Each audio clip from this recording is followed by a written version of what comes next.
Simone de Beauvoir was not only a philosopher, writer, and one of the most powerful voices of the 20th century, she was also a magnetic epicenter of ideas that attracted the most influential minds of her time.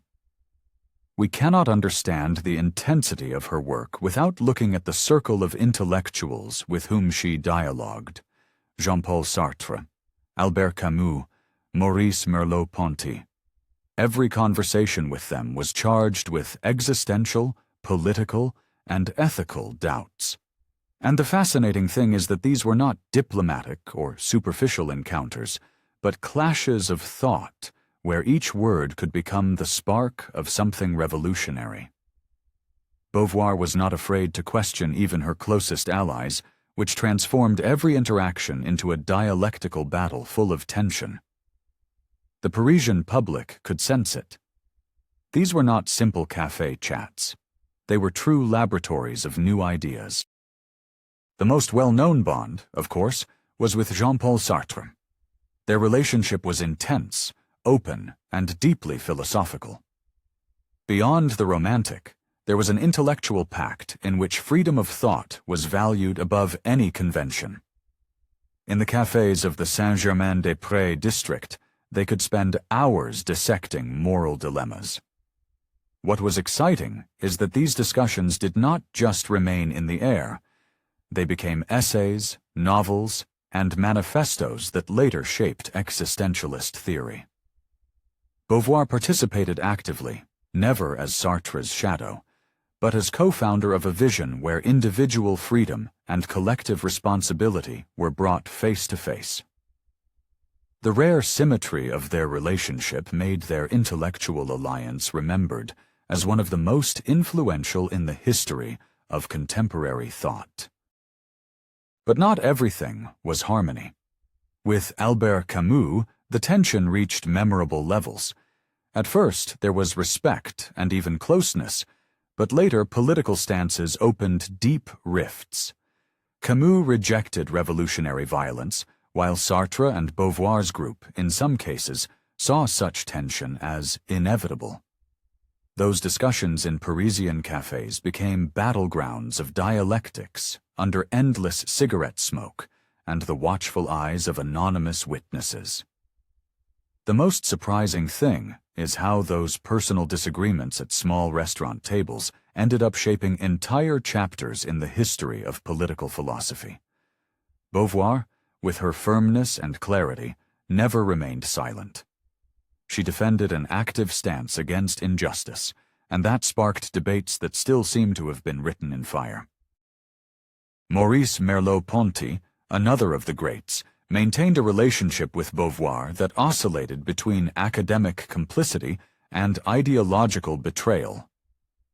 At first, he was a close ally in the journal Les Temps Modernes, a publication they used as an intellectual weapon to disseminate ideas. But over time, political disagreements about the Soviet Union and critiques of communism fractured their friendships almost irreparably. Beauvoir was direct. She did not soften her positions to maintain false harmony, and that frankness generated ruptures, but at the same time cemented her image as a woman who did not kneel before the comfort of diplomatic relationships. In those tensions, one sees what made her presence unique. She did not fear losing friends if it meant preserving the coherence of her most radical ideas. Beauvoir's strength did not appear only in her external debates. It was also reflected in how her editorial collaborations worked. Think of the journal Les Temps Modernes. There she was not a secondary voice, but a pivotal figure who guided, corrected, and sharpened texts. The intellectual circle understood that what was published would resonate throughout Paris, and Simone was the one defining the tone of that critical weapon. The surprising thing is that even when she disagreed with Sartre, they both managed to turn those disagreements into fuel, not brakes. They knew that the clash shaped new directions of thought. It was once said that she had the ability to spot a lie in a single written line, which made her a philosophical compass among giant minds that, like anyone, could get lost in their own ego. One of the less discussed curiosities is how Beauvoir related with figures outside the closed French circle. On her trips to the United States during the 1940s, she met African-American intellectuals such as Richard Wright. That encounter was key because it exposed her to debates on racism which in Europe were not addressed with the same urgency. Wright himself acknowledged Simone's power as an international thinker. She, in turn, found in those discussions a mirror for her reflections on women's oppression. It is impressive to note how her feminist work drew nourishment both from philosophical Paris and literary Harlem. This ability to absorb and return ideas was one of her secret weapons. She could carry debates from one continent to another as if they were part of the same universal conversation. We must also pay attention to Beauvoir's interaction with students and young thinkers. During the 1950s and 1960s, she did not lock herself on a pedestal as a consecrated intellectual, but instead agreed to talks with university students, often in improvised settings. There are accounts of young people leaving in shock because, instead of imposing, Simone would ask, provoke, and listen genuinely. That attitude created intergenerational dialogues where the brilliance did not lie in preaching, but in instilling the desire to think independently. That is why her presence became so influential in leftist youth movements, especially during the May 1968 protests. Her ability to connect with new generations showed that she was not just a monument, but a living agent in the changing flow of history. One striking fact is how much she developed her ideas outside formal debate tables. She loved observing everyday life, recording gestures, silences, and even people's contradictions in the street. Later, those observations would burst into her intellectual conversations with concrete examples that completely unsettled her interlocutors. While Sartre could launch into abstract explanations of being, Beauvoir grounded those flights with cases as close as a worker chained to impossible routines, or a young woman trapped in gender mandates. That double move between the ethereal and the tangible gave her conversations special power. It was not rhetoric to impress, it was direct impact. That skill explained why so many interlocutors left a debate with her, touched in a way no theory alone could provoke. Another key aspect is how she used literature as a battleground for ideas. In novels like She Came to Stay, Beauvoir did not just tell stories, she gave fictional form to experiences she was discussing with Sartre and other philosophers.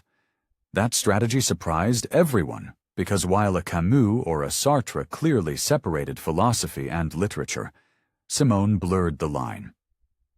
When her contemporaries engaged with her novels, they were caught in a hybrid space where discussion was not limited to rational essays. It was as if Simone had discovered a way to put emotions and dramas in the service of philosophy. This generated intense reactions among her colleagues, some fascinated by the audacity, others skeptical. But it was precisely there that her strength lay. Not entering the pre-established rules of the intellectual game, but reinventing the board itself. The women intellectuals who crossed paths with Beauvoir also felt her direct influence. Writers such as Marguerite Duras carefully observed how Simone managed to make her way in a male-dominated environment. Although tensions sometimes arose, her mere presence transformed the landscape of thought. It is even said that certain academic spaces began to tremble when she entered, because she broke the subtle protocol of exclusion. Every interaction became a reminder that women had the right to the same depth of debate. The strength of her dialogues was fundamental in opening paths for entire generations of women philosophers, literary critics, and activists. And the most striking thing, she did this not by asking permission, but by generating a level of argumentation that made her silencing impossible. Something intense happens when we review Beauvoir's private correspondence. Her letters were also dialogues charged with philosophy. With Sartre, she maintained an almost daily exchange in which they dissected everything from world politics to intimate questions about personal life. These letters reveal an almost inhuman intellectual complicity in their consistency, offering clues about how they constructed shared ideas even when physically apart. In them, we perceive a passionate Simone, yet incredibly rigorous. She read, analyzed, and counter-argued as if each letter were a small battle keeping the fire of discussion alive. Far from being mere emotional documents, these letters have become a key source for understanding how the ideas that later appeared in her most celebrated books were forged. It was as if the letters were secret drafts of a revolution born in private paper. Within that circle, there were also fierce critics who tried to destabilize her. More conservative philosophers accused her of radicalizing debates too much, or of letting emotion guide her when analyzing politics. But her answer was always a rational counterattack. One of her favorite rhetorical weapons was to return the accusation with sharp questions that left her opponents with no room for immediate response.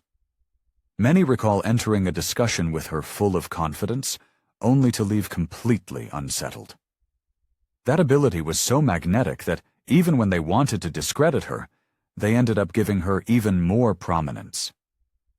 And the fact is, Simone, instead of fleeing confrontation, embraced it as a stage where truth could emerge through bluntness. Every hostile interaction was turned by her into an opportunity to reaffirm fundamental principles and elevate the discussion. What is incredible is how each of these dialogues filtered into the wider public, who followed them with the same passion people today follow viral series. Readers awaited the next journal, the new book, or the explosive conference that would leave phrases for posterity. Think of the context. It was a France where radio and newspapers amplified disputes, making society as a whole an indirect witness to those private interactions. Thus, debates between Beauvoir, Camus, or Ponty did not end in the café or the university. They moved into the collective imagination, inflamed gatherings, ignited arguments in homes, opened horizons for anonymous students. That intellectual contagion multiplied the consequences of every word spoken, turning a casual encounter on the streets of Paris into an event with continental impact. Every person who crossed paths with Simone de Beauvoir, whether a famous colleague or an unknown young militant, was caught in an overwhelming dynamic of questioning and challenge. And the curious thing is that this ability to generate friction and fascination did not depend on the setting. Whether in a letter, a novel, an essay, an improvised café discussion, or a meeting on another continent, she managed to create an atmosphere where no one left unaffected. That radical intensity, that way of turning every interaction into an earthquake, explains why her participation in debates is still studied and admired. Simone de Beauvoir did not seek to accumulate passive followers, but to make each interlocutor discover their vulnerability before the uncomfortable question. Within that discomfort lay the spark that made her impossible to forget.